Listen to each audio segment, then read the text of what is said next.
All right. Hello. Welcome everybody to my channel. This is going to be the very first video. What is Kaspa? Now, you hear all the time what you can do with Kaspa. I guess depending on where you are in the whole journey. But what is it at its core?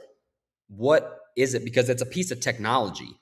And in my opinion, it's up there with fire, the spear, the wheel, the printing press, the telephone, and the World Wide Web. It's just technology. So, what does it do? What is it? It's a ledger. Kaspa is a blank and blank ledger. Now, I put two empty lines right there because there's going to be some adjectives that are going to go right there, but I don't want to reveal that yet. What is a ledger? Now, by definition, it's an organized record keeping system that tracks and stores information based on events over time. Now, I underline the word information and events because you have all of that in your brain and it's hard to memorize information or what happened, an event. It can get fuzzy. You can have memory difficulty. You can be in a coma. You also have just storage capabilities in your brain. You can't remember everything. So why not just make it permanent? Why not just write down on a piece of notebook? Now you have something that is a ledger. That's all it is. Now, a ledger's main purpose is ownership. It's who, what, where, when, and why, and how. Those are the 6 primary questions that you can ask. It's those questions determining what is owed. Who is it owed to? When is it owed? How is it owed? Why is it owed? And where is it owed? And is the present form. You can also do the past form, which is was, and the future form, which is will. Now, the secondary purpose of a ledger is occurrence. The same 6 questions, the same past, present, and future terms, but occurrence is not necessarily ownership. You can get very semantic with this, with the wording and the definition, but occurrence would be maybe more akin to a diary or a journal.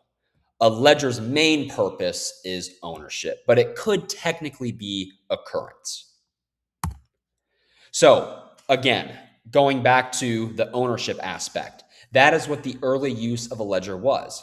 The furthest back we can go for archaeological proof of a ledger is a clay tablet from Mesopotamia around 3000 BC. And there was bartering before there was money. And people had to keep track of who was owed what, who, what, where, when, why, and how much of what. Cattle, crops, you name it. It could be infinite. It's anything. And what's funny also is money is technically a ledger. Now, that's for a whole separate video. I'm not going to get into that right now. But that is what the earliest use of a ledger was, keeping track of ownership for who owed what for bartering. Now, the modern use of a ledger is quite fascinating because it's just a database of recordable logs for every, hint, hint, eventful action. There's that word event again. So the banking industry, the telecom communications, and the social media companies, they all have ledgers because they have to record what's happening. So banks, and remember again, money is a ledger. Banks use it for deposits, withdrawals, transfers, balances, interest, fees, loans. Telecom communication centers, they use it for calls, texts, data usage, lots of other things. And then social media companies, every post, every like, every comment you make, every dislike, every share, every follow, every single impression, that is a recordable log that has to be written down and stored and communicated with. That is a ledger. That is it. That's what it's being used for. Now, there are 3 main problems that I like to point to. And problem number 1 is single point of failure. Okay. All those 3 examples, the banking industry, the telecom, the social media, they're all running their own center of ledgers. And if the system fails, The entire ledger system is compromised. All right, if Verizon's ledger fails, Verizon's down. If Facebook's ledger fails or YouTube ledger fails, it's compromised. If Wells Fargo or Chase Bank's ledger is failing, good luck. And we've all experienced this to a certain degree. And then you can even go back to the early form of a ledger on the clay tablet. If there was a weather altercation, like a tornado, a hurricane, or if another country came over with their military and wiped out the civilization and the ledger was destroyed, that ledger was compromised. So that is a single point of failure. Number two, the authority can be dishonest and coerced. Those records can be altered, they can be censored, they can be changed. And then number three, trust is placed in the people running the system rather than just the system running itself and verifying itself. So whoever controls the ledger controls the truth. And some modern day examples are just like this. They collect and they monetize your information. They sell your data. With their own ledger, they take your information, and this is an invisible thing that people aren't really aware of that is happening. But they take your information and they sell it to all these other companies and they share it so that they can target you when you're on the internet to get you to be on their side for social media, for products, for whatever. Because if something is free, you are the product. Okay? Number two, loss of access to your information from any hack or outage. Number three, control and censorship of your information, consumption or production of information. And then number four, zero privacy.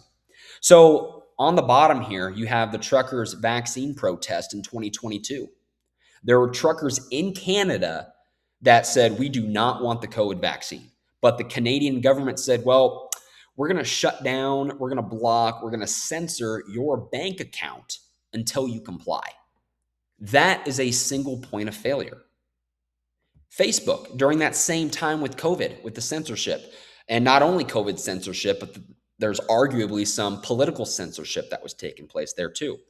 Facebook was, with the consumption of it, what you could see, and then also what you could produce for people to see, that was being censored. And then again, 2021, the Robinhood trading halt with GameStop. GameStop was trading, I think, below $10 a share. I think maybe $4 a share. I don't know, but you can verify that yourself. Then some people on Reddit said, let's just buy the heck out of GameStop and shoot this stock up like none other. And I believe it got around $300 per share. Robinhood, which was the number one trading app, I believe, at that time and still to this day, said, no, you're not doing this because it was hurting the people that were short selling the stock. So again, these are all examples of a single point of failure. Problem number two is data fragmentation. Each institution, like I've explained, has their own ledger, and the records don't match across systems. And this requires constant reconciliation of conflicting information between parties. These status disputes arise from timing, location, and amounts of information. Okay? There's no single shared source of truth. Here are some examples. When you're at the bank, there can be confusion over account balances, and time spent resolving those disputes are dreadful. They are dreadful. Also, managing multiple accounts and passwords for all these applications on the right side. I'm sure you guys have accounts, usernames, passwords, two-factor authentication with eBay, Robinhood, Facebook, YouTube, PlayStation accounts, you name it. It's endless. How annoying is that? It's a lot. It's a burden. And then also, number three, loss of followers or content when switching platforms. Because again, you're switching ledgers, you're switching systems. We need to not be doing that. That is a problem. Number three, the operational burden. Okay. There's a cost. There's a cost to everything. Okay. There is a cost to everything. Number one, Settlement of information takes time, especially cross-border. Intermediaries, they add delays and costs. And then there's high administrative and compliance overhead. Maintaining trust is expensive and slow. Here are some examples. Number one, there's slow access and higher fees when transferring money, right? Try doing a bank wire, especially if it's cross-border into another country. Look at those fees. All that time, that's crazy. Number two, there's delays in urgent or cross-border payments. Number three, higher phone and internet bills, long customer support wait times. There's more ads and monetization to cover the costs of the operational burden that these people have to run their ledgers. There's slower handling of reports or appeals and reduced privacy due to data-driven business models. Okay, there's a cost to running a ledger. And this is just speaking from the business perspective. If these social media companies, telecom communications, banking, or whoever else is running their own ledger, that is a cost, that is a burden on them. Okay. And it all just boils down to trust. Okay. This is the main problem. Trust me, trust us that accessing the information is going to be easy and always readily. Well, that is the availability problem. Number two, consuming the information is going to be original and not change. Well, that is the integrity problem. Number three, producing the information is not going to be censored or blocked. That is the control problem. Number four, participating in the information is affordable and fast. That is the efficiency problem. And then identity will be respected. That is the privacy problem. And we just went over how all of those are violated. They're all being violated through single point of failure, through data fragmentation, and operational burden. Okay? And instead of pointing fingers and blaming, okay, because running a ledger, a global ledger with all these applications and the way that the internet has evolved and was invented in the 70s, this is tough. This is very difficult. But we don't need to be doing this anymore. It's because instead of trusting, we just need to be verifying. Kaspa is a trustless and permissionless ledger. Those are the two adjectives that I'm using to describe what Kaspa is. It's trustless because it's non-sovereign. It's not bound to a government or a border, okay? It is open sourced. All the code, everything is online and readily available for everybody. And that just means that it's decentralized. It's not centralized. It's the opposite. It's also permissionless because it's uncensorable, unseizable, and uncorruptible. So how does it work? So on the bottom here, you have a ledger. You have the notebook. That is where the information's written. You have the pen. That is the writing utensil that inscribes something on the ledger. Then you have, let's just say, the permission slip. Who gets to write something in the ledger? Who gets to use the pen or have somebody write them something in the notebook? That is all this is, but in digital form. You have nodes, which is the notebook, the miner, which is the pen, and the Kaspa coins, which is the permission slip to inscribe something. So the nodes equaling the notebook. This is where the information is stored. There's no rule as to what size or amount a user can operate. So they can have a node, it can be 50 gigabytes, it can be a terabyte, 50 terabytes. They can have whatever size storage-wise to run. And they can have multiple ones. And they can run it anywhere, anytime, at any place, by anyone. Okay, your grandma can run a node. You can run a node in your office. Anybody can run a node anywhere in the world. They can plug it in. It's like a Wi-Fi router. You just plug it in, boom, you're on. Okay, so everybody can run a copy of the notebook. Now the miner, that's equivalent to the pen. This is how the information of the ledger is written. There's no rule as to what size or amount a user can operate. And I put in parentheses efficiency because the miners, they can be more efficient. You can have a miner that's smaller, you can really hold it in your hand and it's not that efficient. Or you can have a really large miner, like the size of an Xbox, and it's going to be really efficient at inscribing things in the notebook. And again, there's no rule as to how many or what type of miner you can run. And these can be ran again by anyone, anytime, anywhere. Your grandma, your office, whatever it may be. Now, the Kaspa coins. This is the permission slip. You have to have a coin. You have to have part of a coin to inscribe something. It's what grants permission to use the ledger. And there's no rule as to what amount a user can own. And there's a fixed supply of about 28.7 billion Kaspa coins. Okay, forever. Okay, there can't ever be more. And these can be used anywhere, anytime, by anyone. So this takes care of the single point of failure. Because if one aspect of the technology, either the node or the miner, shuts down, it fails, it doesn't mean the system fails. Because look at the picture on the right. Look at that colorful world ran by Kaspa.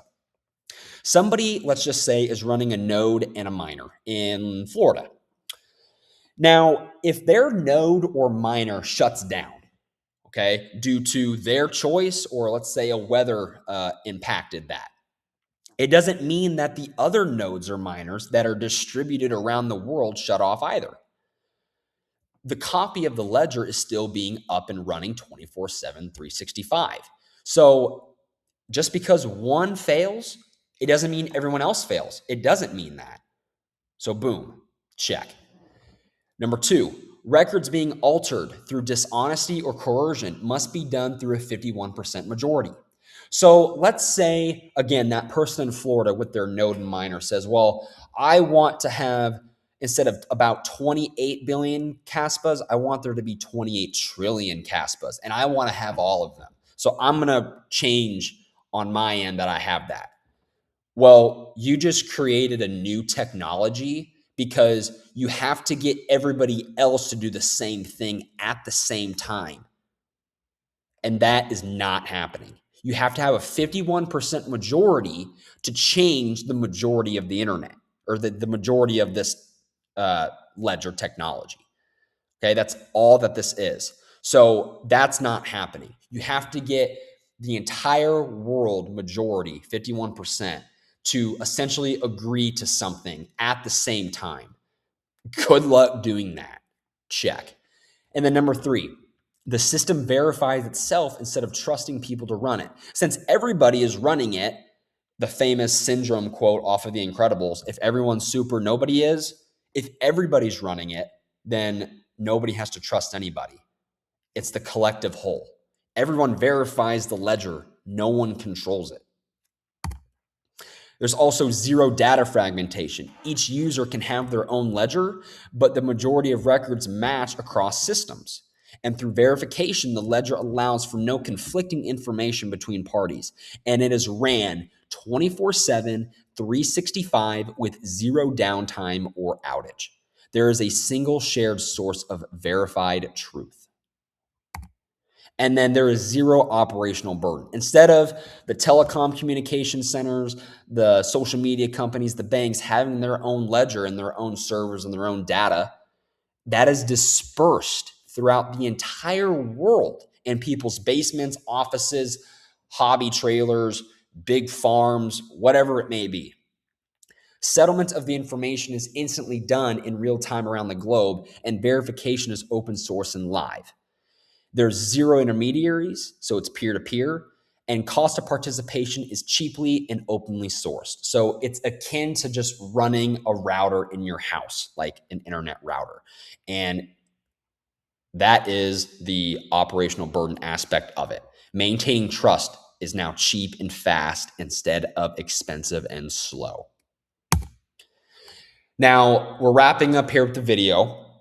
So I just want to say one more thing. If you haven't figured this out already, you're going to, because this is something that you're going to have to wrap your head around. Kaspa is a digital commodity, like air, land, fuel, like oil. It is not a company. It's not like Apple. It's not like Microsoft. It's not Google. It was launched fairly on the 7th of November of 2021 by Jonathan Sompolinski. There is no CEO, there is no pre-allocation of the coins, no initial coin offering, no VC funding. It is all decentralized, not centralized. Okay, it is digital air, digital land, digital fuel. No one is in charge or in control of the protocol, and anybody can join or leave at any time, just like the internet. So that's something that you're going to have to wrap your head around and hopefully understand at some point.